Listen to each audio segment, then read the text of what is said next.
Welcome ladies and gentlemen, my name is dr.J and this is the 30th episode of my series How to Complete Hallownest. Last time we completed the last two normal pantheons and thus achieved the 112% completion rating. Today we'll challenge the pantheon of Hallownest. In reality it took me several days of grinding the bosses before I was able to complete it. Just keep this in mind if you want to try it as well, it's really tough. Today's episode will be significantly longer than usual, but I didn't want to split it halfway through. So this is the entire run of the Pantheon of Hallownest. Expect the other 4 endings in the next episode. With that being said, today is the end of this particular journey in the world of Hollow Knight. I am very grateful to have you guys with me on this incredible journey. I hope you've had as much fun watching this as I had in making these videos. Hope to see you again next time, and until then, have a good one.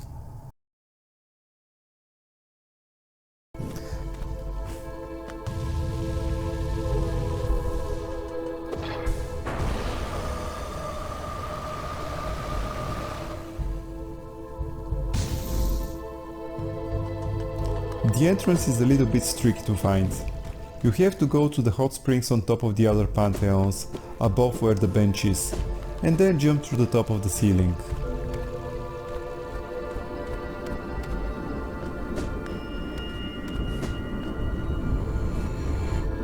Here it is. We have the usual prompts to use the bindings.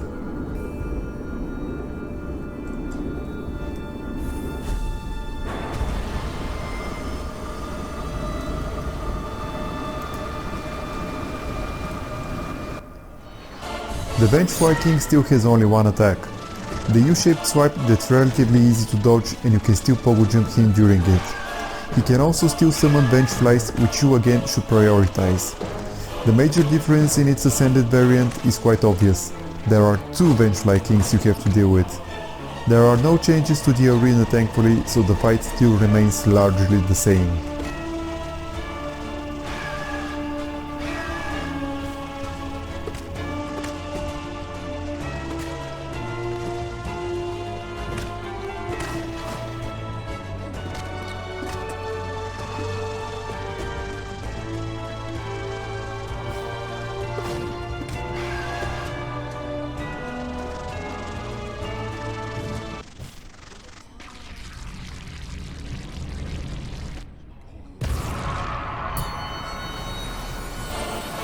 The Grass Mother fight also remains unchanged, except for the spikes in the arena. They do not change the fight in any meaningful way, so just wail on her and if need be dodge her.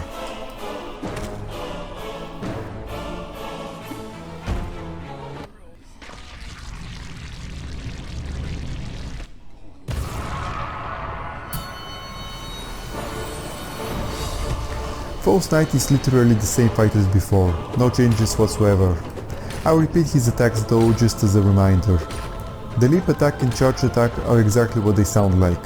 Just try to dodge him when you see him doing them. His slam attack is when he starts with a little wind up of his mace and then slams it on the ground in front of him, creating a single shockwave traveling forward. When you see the wind up, go in a position where you can jump over his shockwave and you'll be fine. The leaping bludgeon attack is similar to his leap attack, but he also slams his mace after landing. It is visible which of the 2 attacks he's doing because he lifts his mace above his head when doing the bludgeon attack. Basically the fight consists of hitting his armor enough times in order to stun him and force the maggot to show his face. Same as the False Knight, the massive moss charger has not been altered in any way. Just watch out for his leap and try not to get hit by his tail if you want to try to attack him.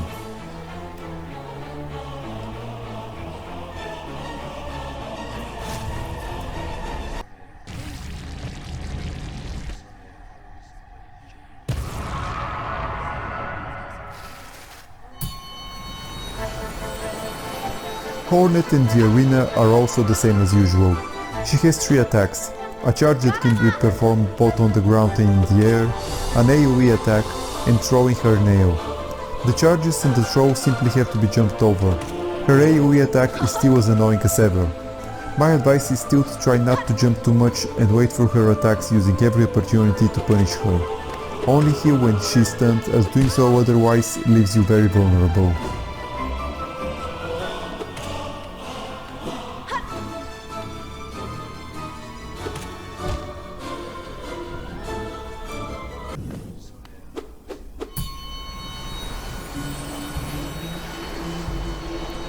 There will be several intermissions during which the Godseeker berates us and talks about their goals.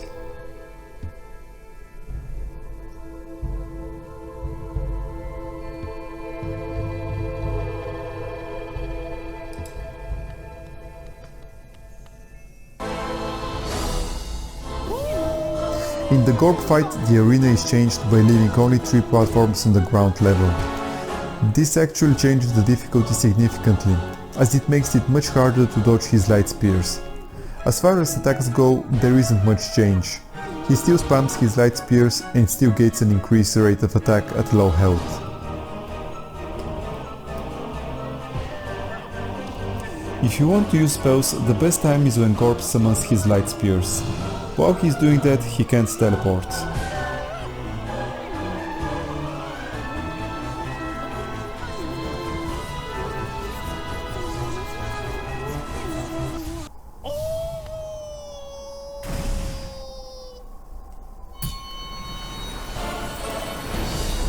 Dumb Defender has no changes in the fight. He still uses most commonly the Dumb Toss, and you should approach him and start slashing at him as quickly as possible during this time. You still have to be careful, however, because when he throws it, he also slashes in front of him, so you should back up a bit just before that happens. Occasionally he will also curl up and start bouncing around the arena. The other attacks you should watch for are the short dive in the dunk and the long dive. The short one is just a quick dip after which he emerges. In that case, just be careful not to be in front of him. The long dive will cause him to move around and eventually emerge while also throwing dunk bow all around the arena. As usual during the attack, it's also a good idea to get a few hits in.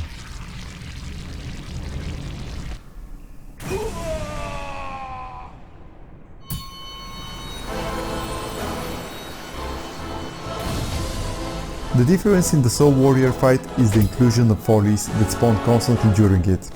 It makes it similar to the Broken Vessel fight in that you have to think about managing them. Otherwise, there are no other changes. He still has his slash attacks and orb attacks.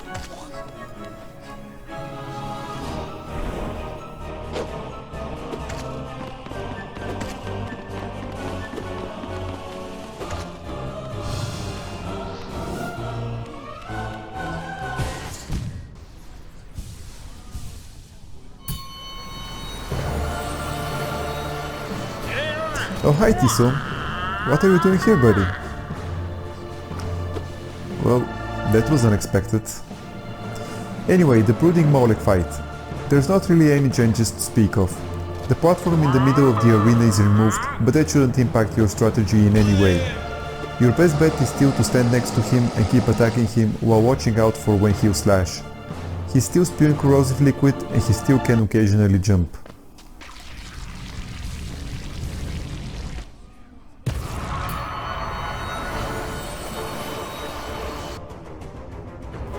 The Oro and Matu fight is exactly the same as in the Pantheon of the Master. I'll still give a quick reminder though. Oro uses a double slash with his nail, a jump slash and his signature move, the dash slash nail art. The first phase is not too difficult. However, once you do a certain amount of damage, his brother Matu joins the fight. They can alternate between a dash slash and double slash, or if you're between them, they can do a combo with either of those two attacks. Matu can also use his signature nail art, the Cyclone Smash. Again, once you get one of them down, the other is easy.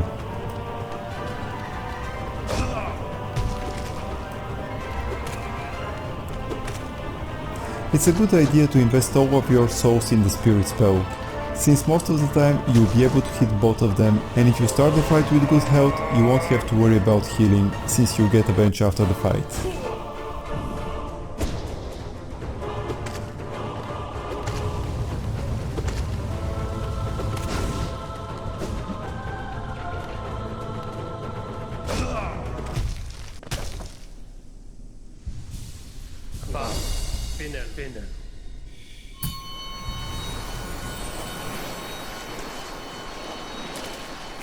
Starting from now on, we will be getting the hot springs intermission every 5 boss fights. Zero's arena is changed the same way Gorp's was, which makes sense considering they are similar fights. There's really not much to say about him. Dodge the nails he shoots at you and attack him at every opportunity. It shouldn't take too long. Abyss Shriek works really well on him.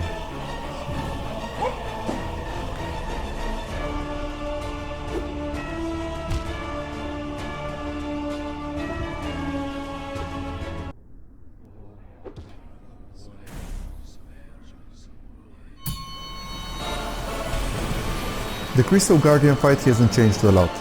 The arena is bigger and there are spikes on the wall now. This shouldn't affect your tactic at all. The Crystal Guardian has 2 attacks besides his jumping around. He either shoots a laser beam directly at your location, which is very easily dodgeable, or he summons several laser beams around the arena, which also shouldn't be able to hit you.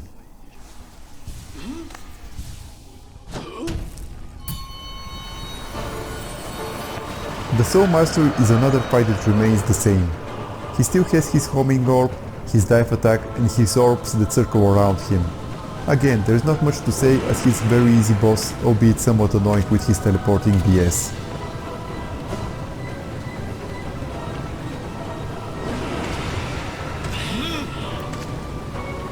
Try to use the Abyss Shriek whenever possible.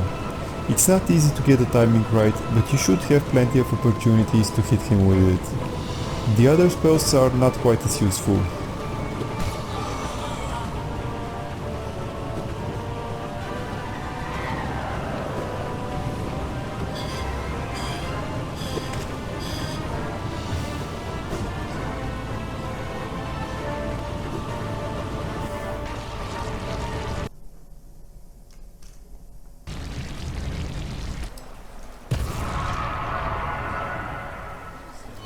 The Obwobble's fight also is the same as normal. They'll still only be shooting in all directions and still a simple bullet hell dodge fest. I tend to kill one much earlier than the other, but logically speaking you should try to split your damage among both of them, so you don't have to deal with his enraged state for too long.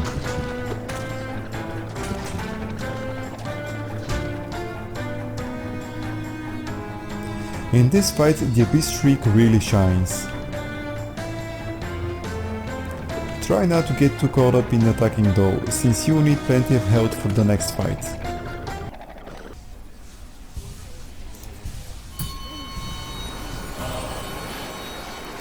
Okay, the Mantis Force is the first significantly different fight. It starts the same way with a one-on-one, but after you defeat her the entire boss fight changes and they are now called Sisters of Battle.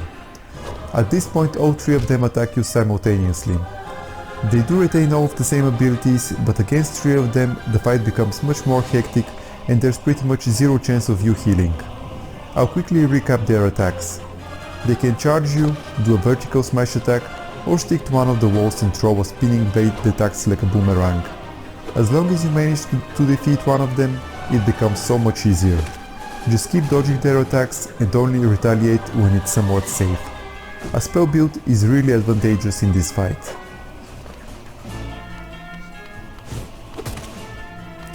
Keep in mind that you can poke jump on the spikes if you need a little room to breathe. Also, while they're clinging on the walls, you have a good opportunity to use the Abyss Shriek. Be careful not to overdo it though, since you won't have an opportunity to heal until you deal with 2 of the 3 sisters.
And that's it.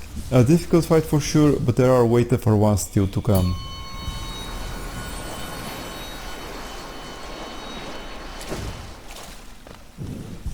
Don't be like me and forget to replenish your souls before the next fight. The marble fight is exactly the same. I mean, the arena is changed quite a lot since it's smaller and he has thorns everywhere apart from the ground, but that doesn't matter at all. Just keep bouncing him and he's done.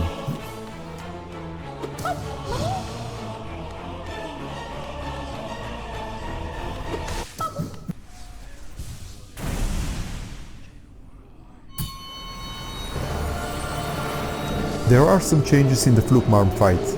A platform is missing and Fluke face have more health, but this again shouldn't change your tactic too much. Keep pogo jumping her and she'll be dead in no time at all.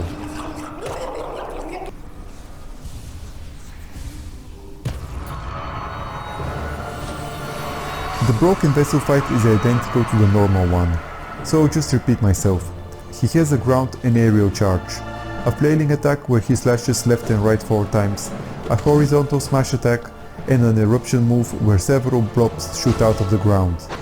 You have to dodge his charging and smashing attacks, stay away when he starts flailing, and move in to attack him during the eruption. Again, don't forget to manage the infected balloons.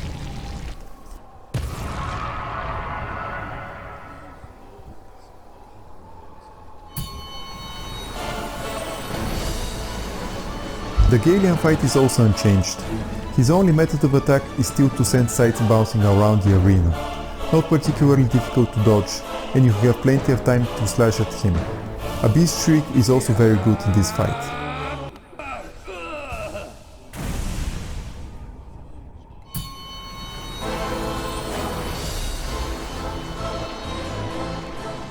The Paint Master Shio fight is the same as the one in Pantheon of the Artist. He has 3 attacks that shoot blobs of paint in different patterns. One is just him throwing 3 blobs in a parabolic arc. Another is him leaping in the air and creating 6 blobs of falling in a parabolic arc. And the last one is a charged slash that creates an entire column of paint. His only other attack is a thrust attack, where he uses his paint as a spear. The spirit spell is quite useful since there is plenty of opportunity to use it and it will keep you at a good distance to dodge his blobs.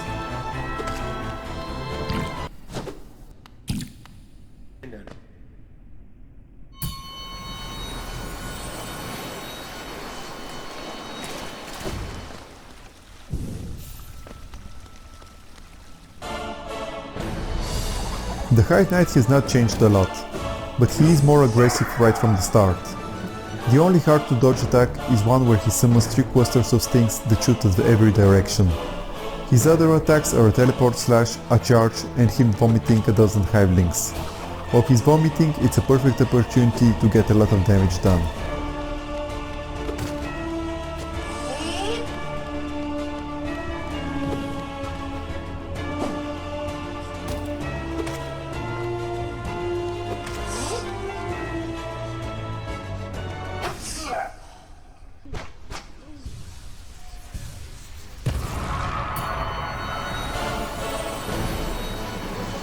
Elden Hu is as easy as he's always been. His only attack is slamming down rings from above into different patterns and they're both very easy to dodge. He still likes to teleport a lot, so this may prolong the fight somewhat, but it doesn't make it any more difficult. A well-timed Abyss Shriek will help a lot in keeping the fight short and sweet.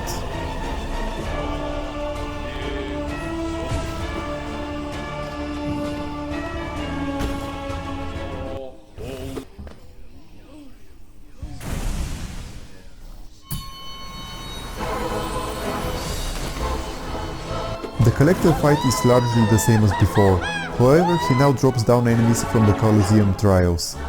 Fortunately they are at reduced health, but they are still significantly tougher than the ones he usually uses. As the fight progresses, the Collector will get faster and more aggressive. The Spirit spell is useful in this fight as it will also help with managing the adds.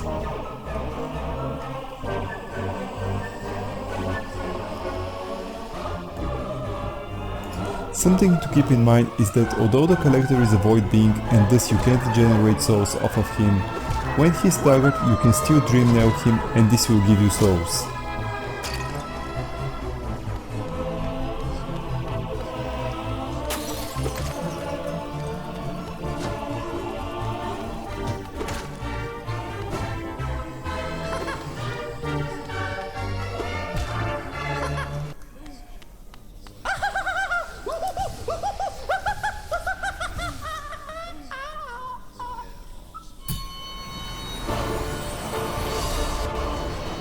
The God Tamer fight is the same as before. The Tamer only has a jump and slash attack, and the two attack patterns of the beast are a rolling attack that ends with a bounce that will land wherever you are, and a spewing attack where he spews several blobs of corrosive liquid that remain on the ground for a bit. I found it easiest to just power jump on the God Tamer, since that way you only have to worry about her attack. There's very little chance you'll be hit by the beast. The Desolate Dive is a good option if both of them are close to each other, so you'll be able to hit them both. Once the God Tamer is down, just keep dodging the beast's rolling attack and wait for him to start spewing and keep on power jumping. It takes a bit of practice, but it's actually not too tough of a fight.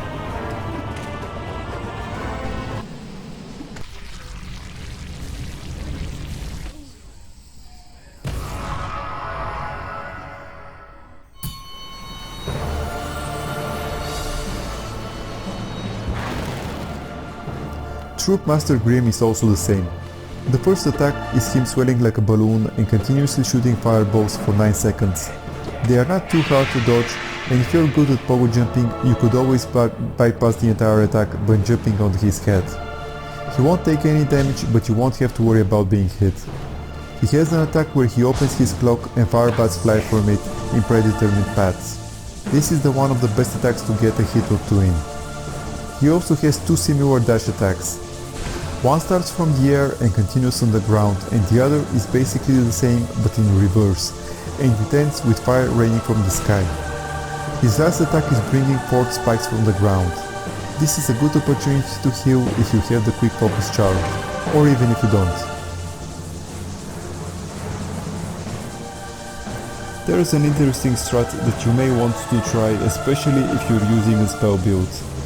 At the start of the fight, while he's bowing at you, you can dream nail him several times. That should give you plenty of souls regardless of how much you have left from the previous fight. Since you've attacked him while bowing, he will immediately use his balloon attack.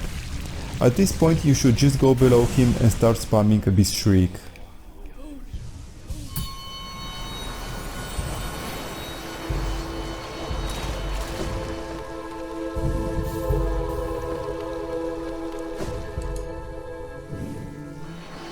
Now we are witnessing the Godseeker's fruitless attempts to attune Un.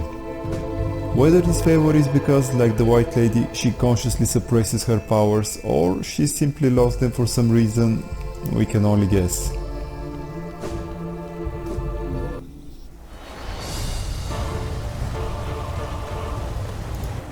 The Watcher Knights fight is unchanged. As usual, at first you're only up against one of them. Killing him will activate another two. After that, for every Watcher Knight you defeat, another will take its place, though they will not exceed 2 at a time. A total of 6 knights have to be defeated. Their attacks are relatively simple. One is a Twin Slash, very easy to dodge and punish. They can also curl up and either roll towards you or start bouncing up and down. They can also run at you, finishing it with a slash. As long as you don't allow yourself to be cornered, this is not a difficult fight. Though keep in mind that finding time to heal during it is not easy. Again, a spell build is very beneficial since you can use both the spirit spells to damage both of the knights, as well as you have plenty of opportunity to use Desolate Dives.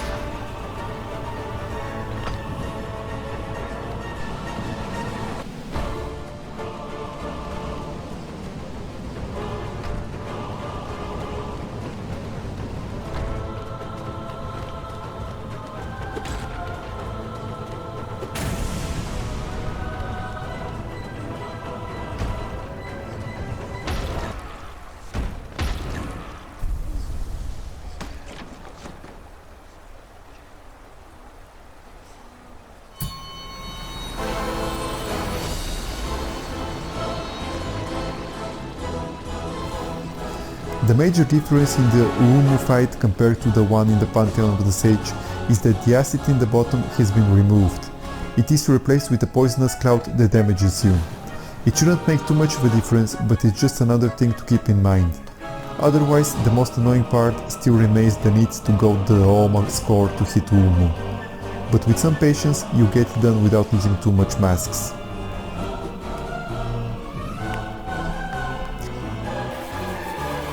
If you're having troubles leading the Oma score into Uomu, you can try lining both of them horizontally, keeping room between you and Dioma and using a Shade Soul spell. That way you hit Dioma and its core will hit Wumu.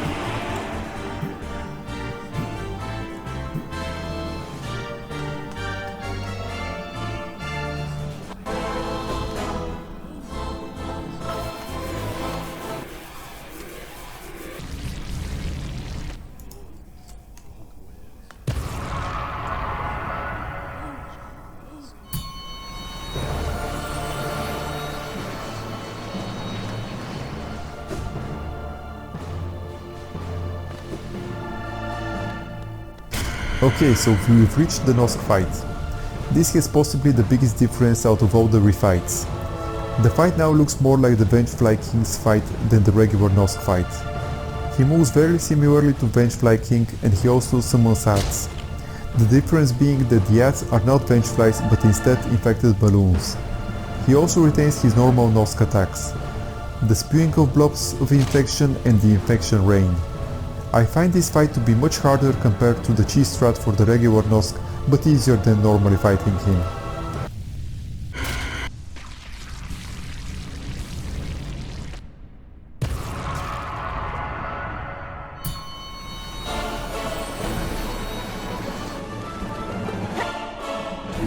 The Great Nail Sage Sly fight is exactly the same as the one in the Pantheon of the Sage. He uses all three of the nail arts, is very fast and has a long reach. Apart from the nail arts, he also has a 2-part slash combo and a slam attack where he jumps in the air and slams his nail where you are at the time of his jump. After you deal enough damage to him, the first phase ends and in the second phase he starts using a new attack where he dashes around the arena several times and ends it with his slash combo. It is very difficult to attack him during this time, so just try to dodge him as much as possible. Your best bet is to spam spells.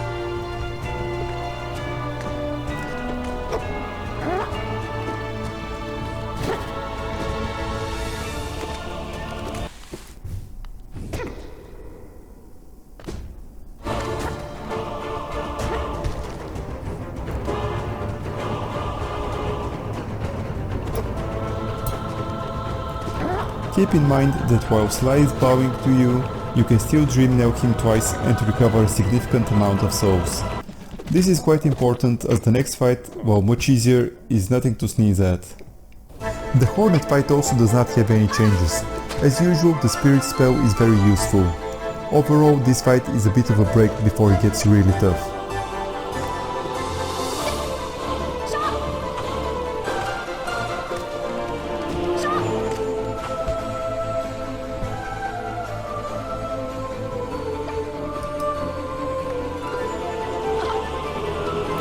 With careful positioning, a descending dark cast can clear 2 or even all of the spike balls.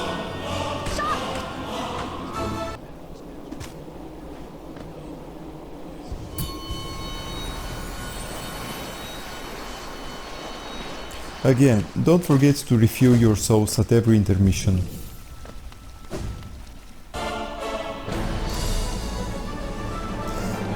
Okay, I lied. The Enraged Guardian is still the same easy fight. No changes and nothing you should really worry about. After this fight, however, the difficulty ramps up significantly.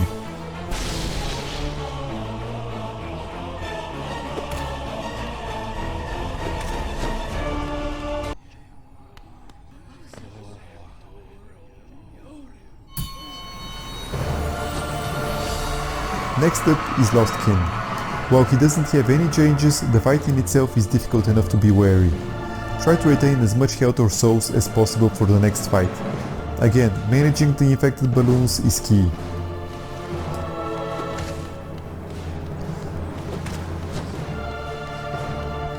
I've mostly used the Shade Soul spell, but in hindsight I guess Descending Dark would also be quite good, as it will likely help with the ads management as well.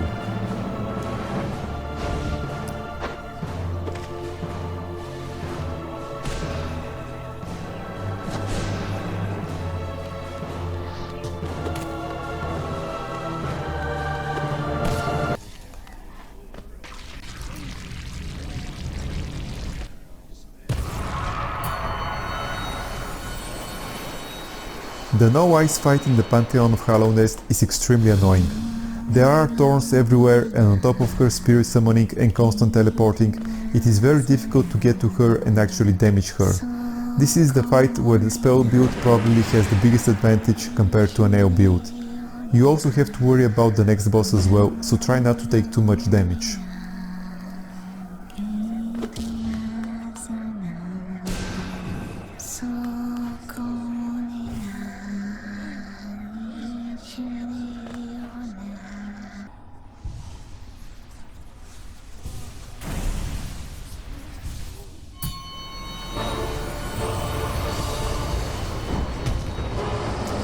The good thing about the Traitor Ward fight is that the arena is larger, so you have an easier time dodging his attacks. The bad thing is that he still does 2 masks of damage and he is still very fast. The Shade Cloak ability will see a much bigger use here. Again, a spell build makes things much easier.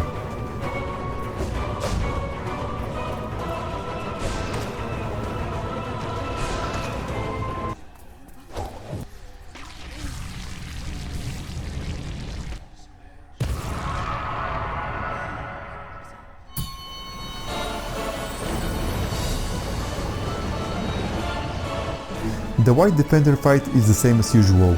The most important things you have to watch out for are still the arena white spikes and the diving in the dung. Don't worry about taking too much damage by the end of the fight, as you will have an opportunity to heal in the onsen after you're done with the White Defender.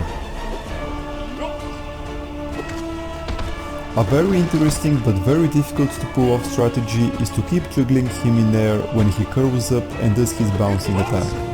You need very good timing and positioning, but it's possible to basically stun lock him to death.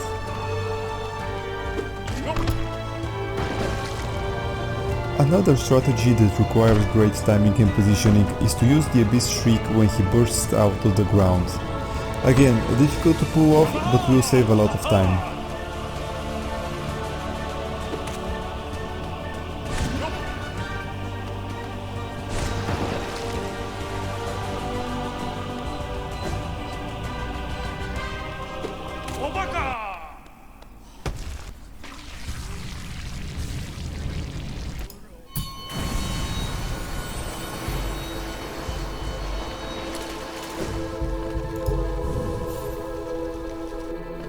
And this is the Godseeker's failed attempt at attuning the White Lady.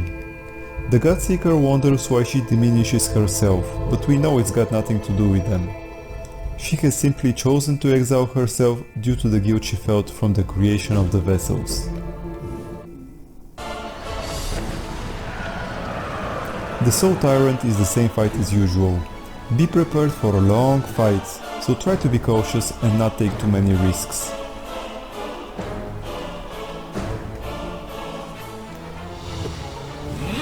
It is extremely important to keep your health high for the next few fights.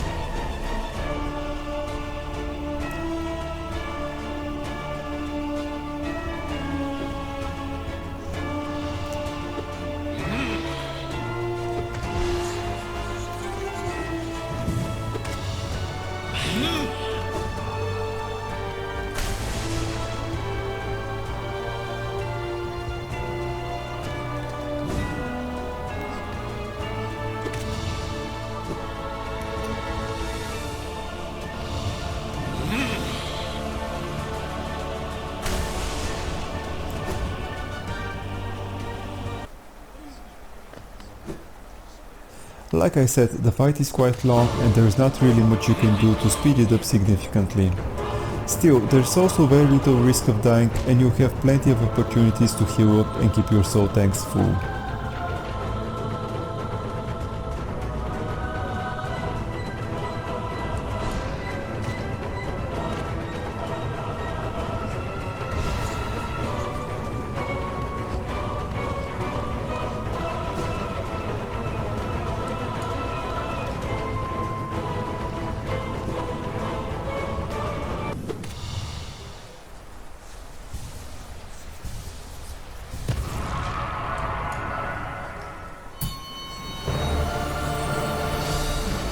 The arena in the Markout fight is changed significantly. It does not have a floor anymore. However, if you stick to pogo jumping him, that shouldn't matter too much. As long as you manage to keep on top of him, the fight won't take too long and you shouldn't suffer more than a couple of hits.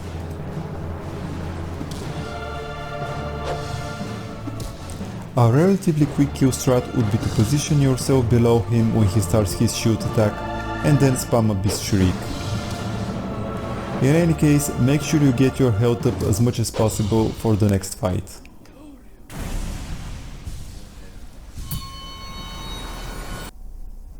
Zod is also pretty much the same as usual.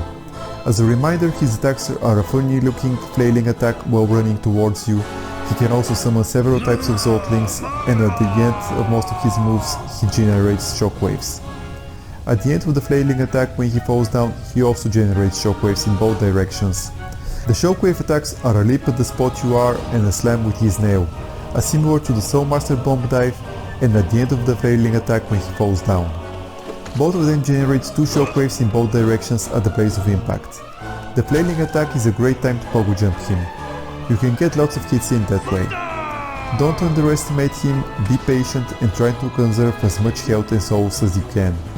The next fight is against the failed champion, so you won't be able to generate much souls during it. Unless you're using the Grub Song and Weaver Song charms, of course.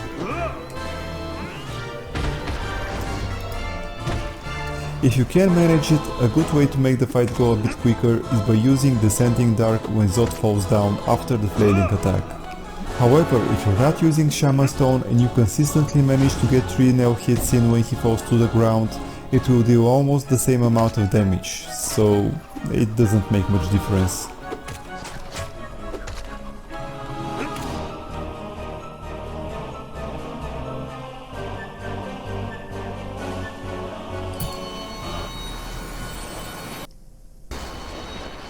The Failed Champion fight is identical to the previous ones. His attacks are the same as the False Knights, but are significantly faster. He also uses the Leaping Bludgeon attack much more often, and the rocks are falling almost constantly during the fight. Contact damage and direct attack damage are increased to 2 masks. The shockwave and rock damage remains at 1. Again, try to be as efficient as possible, since next comes Nightmare King Grim, which in my opinion is the toughest fight in the Pantheon.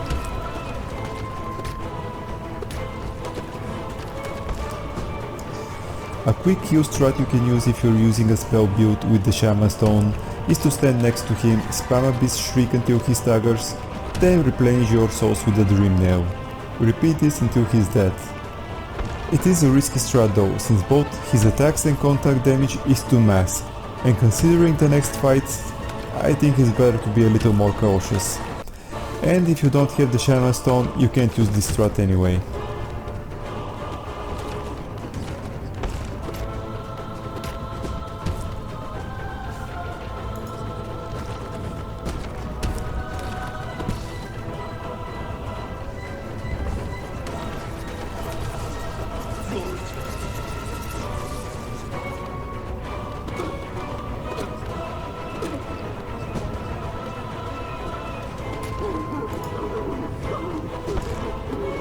Don't forget that even after you win, you can use the Dream Nail on his armor, not the maggot, to replenish your souls.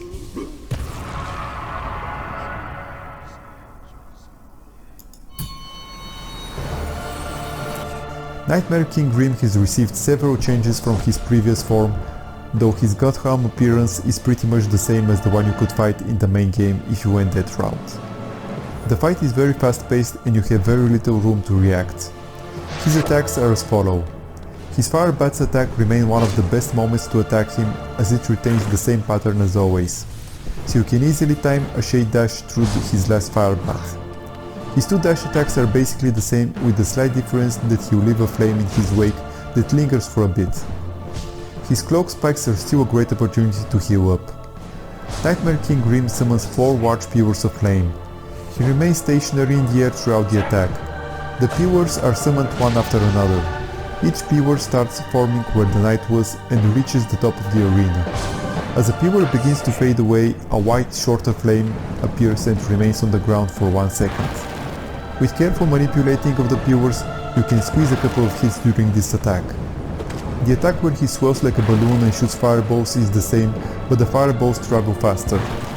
All of his attacks have distinct audio cues, so with enough practice they'll give you plenty of time to prepare.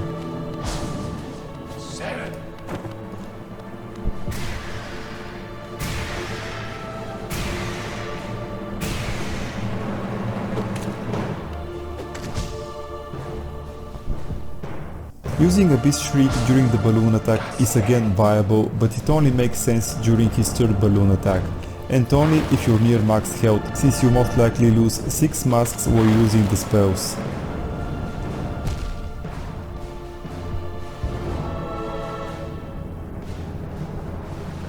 Most importantly, I recommend spending a lot of time in the Hall of Gods, fighting Nightmare King Grim until you can consistently defeat him.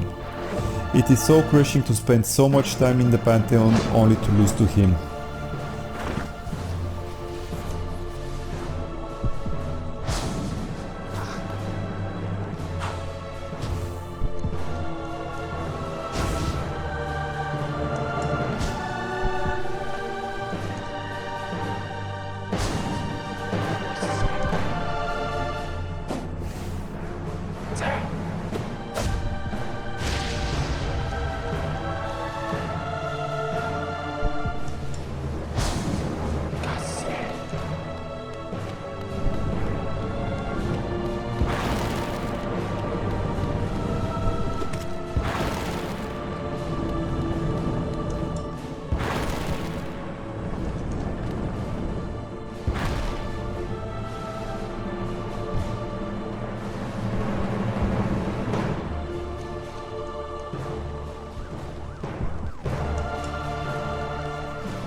This is the last opportunity you have to heal up or change your charm build.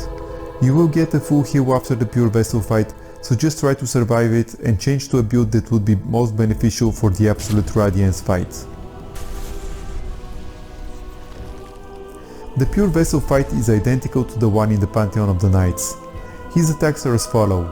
A dagger throw attack where he throws several daggers in an arc and their trajectory is clearly visible by a white line originating from his hand. This is a good time to heal or to use a shadow dash through the lowest dagger so you can get in a hit or two. He can also slash 3 times in succession, which is again not difficult to predict or dodge. He also has an attack similar to the Thorn's Grim spawns from the ground, but Pure Vessel uses white pillars that look like swords. This is also a good time to heal. He can also lunge forward, but you can easily jump over him or even pogo jump him.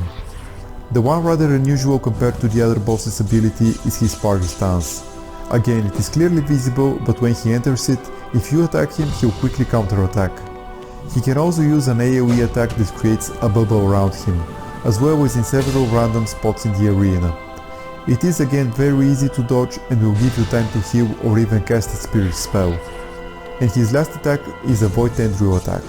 This one may take some getting used to as there is no clear indication on the timing. You can dodge it by simply double jumping at the correct time and trying to stay in the air long enough until it ends. You can even use the dash if you're unsure whether you've been long enough in the air.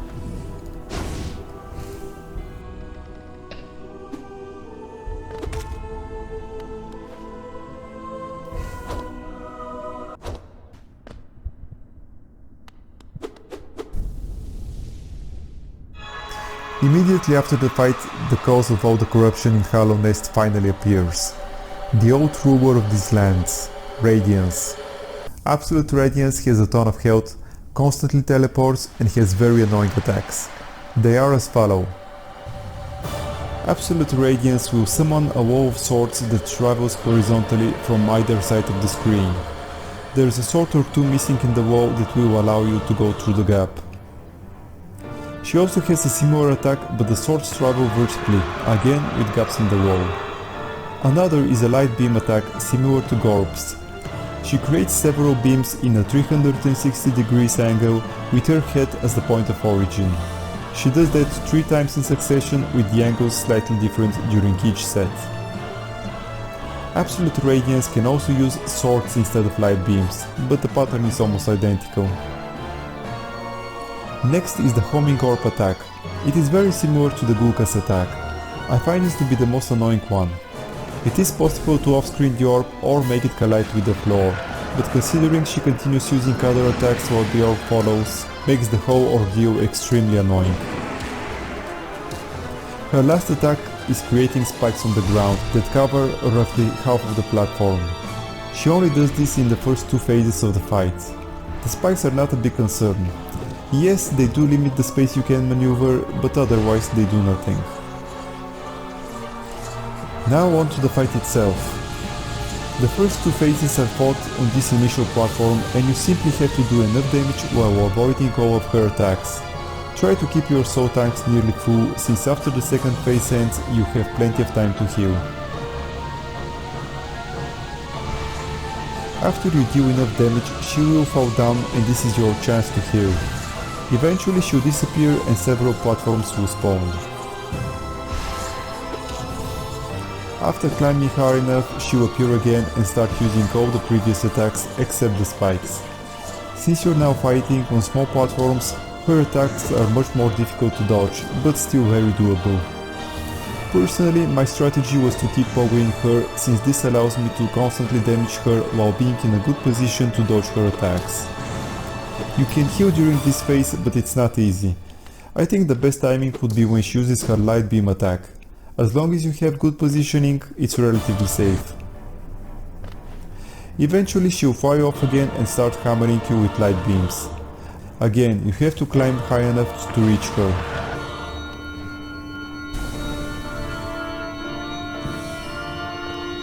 When you do, she'll start only using homing orbs, constantly, and they're quite a bit faster now. Again, my strategy was to pogo jump her and lead the orbs off screen.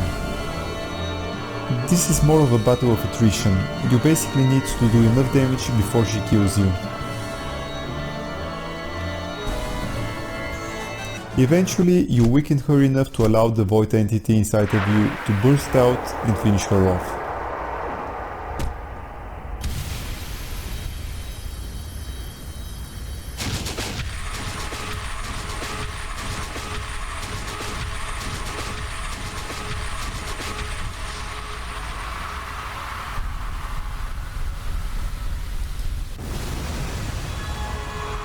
And with this we finally ended the suffering in Hallownest. Or did we?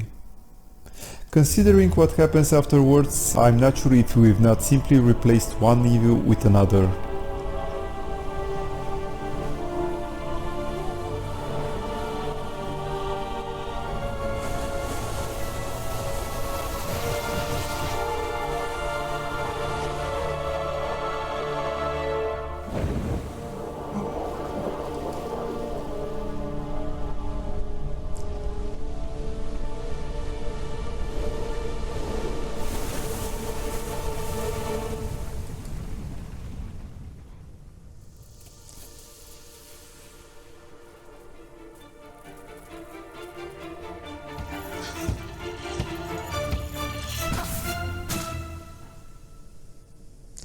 This was one of the 6 endings, Embrace the Void. We've also gotten the achievement for unlocking it. With 4 more endings to unlock in this save file, and the last one, or rather the first one, I'll be unlocking on a new save with the speedrun achievement.